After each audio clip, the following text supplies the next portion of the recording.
এখেত মোৰ একো নহয়। এখেত এগৰাকী ভাৰতীয় মহিলা, এগৰাকী ভাৰতীয় বৃদ্ধা, এগৰাকী ভাৰতীয় বৃদ্ধাৰ এই অৱস্থা দ্বিতীয়।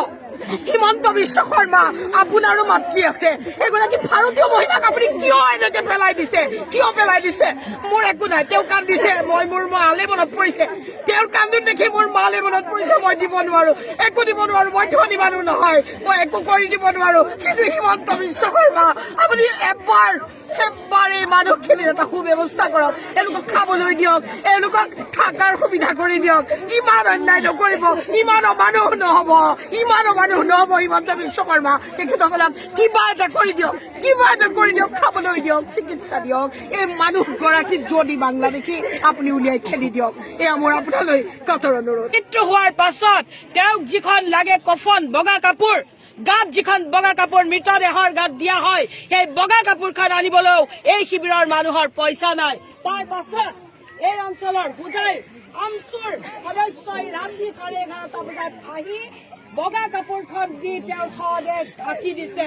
ইয়াতকৈ অসমবাসীৰ কাৰণে আৰু লজ্জাৰ কথা কি হব পাৰে? এই মানুহবিলাক আমাৰ আশে পাশে ৰৈ থকা মানুহবিলাক কিন্তু বাংলাদেশী নহয়, এওঁলোক ভাৰতীয় মানুহ, এওঁলোকৰ ভোটাধিকাৰ আছে, NRCৰ নাম আছে, হাতে হাতে ভোটাৰ কাৰ্ড আছে। এয়া এগৰাকী মহিলা, মই কথা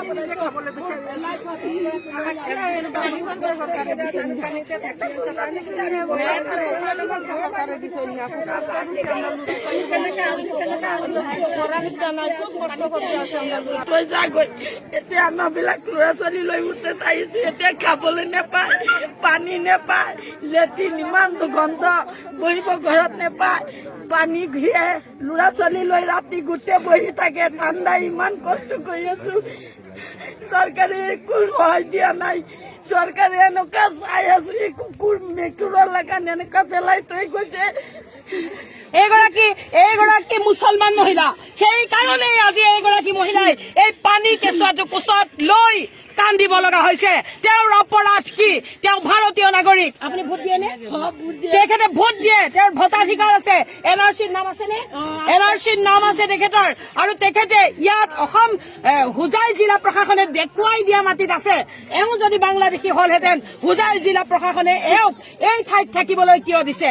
এখেতসকল যদি বাংলাদেশী, হোজাই জিলা প্ৰশাসনে এখেতসকলক ইয়াত থাকিবলৈ কিয় দিছে? কিয় অসম চৰকাৰে এওঁলোক যদি বাংলাদেশী, এই মহিলাগৰাকী যদি বাংলাদেশী, হিমন্ত বিশ্ব শৰ্মাই এওঁক অসমৰ পৰা আউট কৰি নিদিয়ে কিয়? তাৰ অৰ্থ হ'ল এওঁলোক বাংলাদেশী নহয়। যদি বাংলাদেশী নহয়, তেন্তে কেৱল মুছলমান হোৱাৰ বাবেই এগৰাকী মহিলাই কোলাত সন্তান লৈ এনেকৈ কান্দিছে। আমাৰ বেয়া লগা নাই নে? অসমৰ ৰাইজ আপোনালোক ঐক্যবদ্ধ হওক।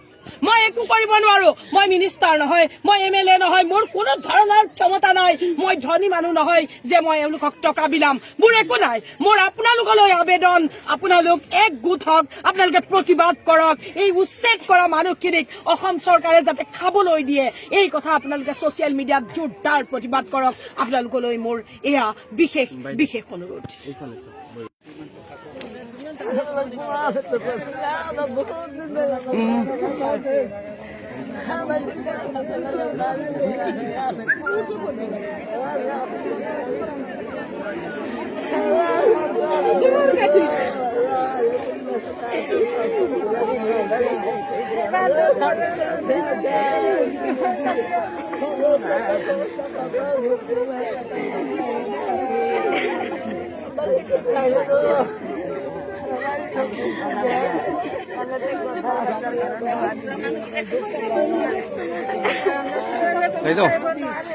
এখেত মোৰ একো নহয়। এখেত এগৰাকী ভাৰতীয় মহিলা, এগৰাকী ভাৰতীয় বৃদ্ধা, এগৰাকী ভাৰতীয় বৃদ্ধাৰ এই অৱস্থা দ্বিতীয়। হিমন্ত বিশ্ব শৰ্মা আপোনাৰো মাতৃ আছে, এগৰাকী ভাৰতীয় মহিলাক আপুনি কিয় এনেকে পেলাই দিছে, কিয় পেলাই দিছে? মোৰ একো নাই, তেওঁ কান্দিছে, মোৰ মালে মনত পৰিছে, তেওঁৰ কান্দোন দেখি মোৰ মালে মনত পৰিছে। মই দিব নোৱাৰো, একো দিব নোৱাৰো, মই ধনী মানুহ নহয়, মই একো কৰি দিব নোৱাৰো। কিন্তু হিমন্ত বিশ্ব শৰ্মা আপুনি এবাৰ এই মানুহখিনিৰ এটা সুব্যৱস্থা কৰক, এওঁলোকক খাবলৈ দিয়ক, এওঁলোকক থকাৰ সুবিধা কৰি দিয়ক। ইমান অন্যায় নকৰিব, ইমানো মানুহ নহব, ইমানো মানুহ মানুহ নহব হিমন্ত বিশ্ব শৰ্মা তেখেতসকলক কিবা এটা কৰি দিয়ক খাবলৈ দিয়ক চিকিৎসা দিয়ক এই মানুহগৰাকী যদি বাংলাদেশী আপুনি উলিয়াই খেদি দিয়ক এয়া মোৰ আপোনালৈ কাতৰ অনুৰোধ আপুনি কিবা ক'বনে তেখেত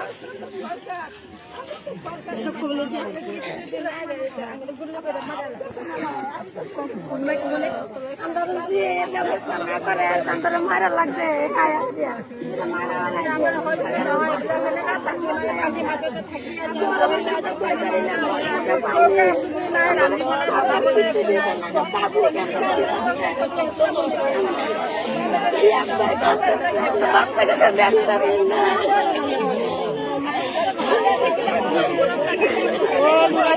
বহুত কষ্ট কৰতে আছি তেখেতসকলে কৈছে তেখেতসকলৰ ভাত বনাবলৈ চৌকা নাই তেখেতসকলে ঘৰৰ ভেটিটোত মাটি উঠাব নোৱাৰে চৰকাৰে তেওঁলোকক ইয়াত থাকিবলৈ দিছে কিন্তু ঘৰৰ ভেটিটোত মাটি উঠাবলৈ দিয়া নাই তেখেতসকলক থাকিবলৈ দিছে কিন্তু ভেটিটো পথাৰ এইখিনি পথাৰ অঞ্চল গতিকে ঘৰত ভেটি বনাবলৈ দিয়া নাই তেখেতসকলে ভাত বনাব নোৱাৰে তলত পানী এই ইমান অত্যাচাৰ কিয় কৰিছে হিমন্ত বিশ্ব শৰ্মা আপুনি ইমান অত্যাচাৰ কিয় কৰিছে আপোনাৰ সন্তান আছে আপোনাৰ দুটা সন্তান আছে আপোনাৰ মা আছে আপুনি এই মানুহগৰাকীক চাওকচোন আপোনাৰ মাৰ মুখখন নেদেখেনে আপুনি অতি সোনকালে আপুনি এই শিবিৰৰ ব্যৱস্থা কৰক নহলে কিন্তু ভয়ংকৰ আন্দোলন হ'ব তীব্ৰ গণতান্ত্ৰিক আন্দোলন হ'ব অসমৰ ৰাইজ আপোনালোক একগোট হওক এই মানুহখিনি কেৱল মুছলিম হোৱাৰ কাৰণে আমি এওঁলোকক এনেকৈ দলিয়াই পেলোৱাটো অমানৱীয় কাম মানৱীয়তাৰ হকে যুঁজক অসমৰ ৰাইজ মানৱীয়তাৰ হকে যুঁজক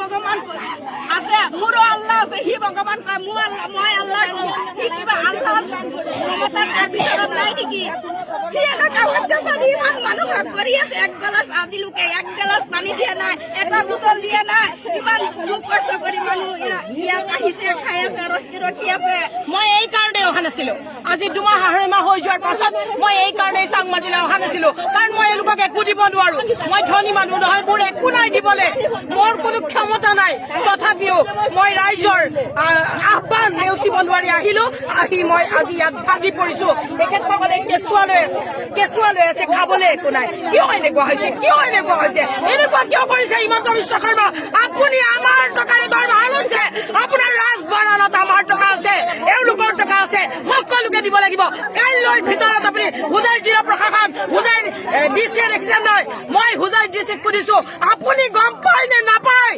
হুজাই ডিচি আপুনি গম পায় নে নাপায় আপোনাৰ অঞ্চলত এই মানুহবিলাক লঘোনে আছে হুজাই ডিচি আপুনি দেখিছে নে নাই আপুনি অতি সোনকালে আহক 2 ঘণ্টাৰ ভিতৰত আহি এওঁলোকক ব্যৱস্থা কৰক নিলজ্জ হিমন্ত বিশ্ব শৰ্মা নিলজ্জ আপুনি মানুহ নহয় আপুনি অমানুহ আপুনি নিজৰ মাকক ভাল নাপায় মাকক ভাল পোৱা মানুহে আনৰ মাকক দুখ নিদিয়ে মহিলাক দুখ নিদিয়ে আপুনি মাকক ভাল নাপায় আপোনালৈ মোৰ ঘিণ লাগিছে আপোনাক মই ধিক্কাৰ দিছো আপোনাৰ লাজ লগা নাই ইহঁতৰ টকাৰে হেলিকপ্টাৰত উঠি ঘূৰি ফুৰিছে আৰু এই কেঁচুৱাটোৱে লঘোনে আছে এই বৃদ্ধগৰাকী লঘোনে আছে আপোনাৰ লাজ লগা নাই ধিক্কাৰ দিলো অসমৰ ৰাইজে প্ৰতিবাদ গঢ়ি তোলক চাংমাজিৰ এই শিবিৰ এই মানুহখিনিয়ে খাবলৈ পাব লাগিব অসমৰ ৰাইজ তীব্ৰ প্ৰতিবাদ গঢ়ি তোলক এতিয়া যদি হিমন্তৰে একো সহায় নাথাকে আমাৰবিলাক কপ মাৰি পেলাই দিব এতিয়া মৰণও চাইছে আমাৰবিলাক এনেকে কেনেকৈ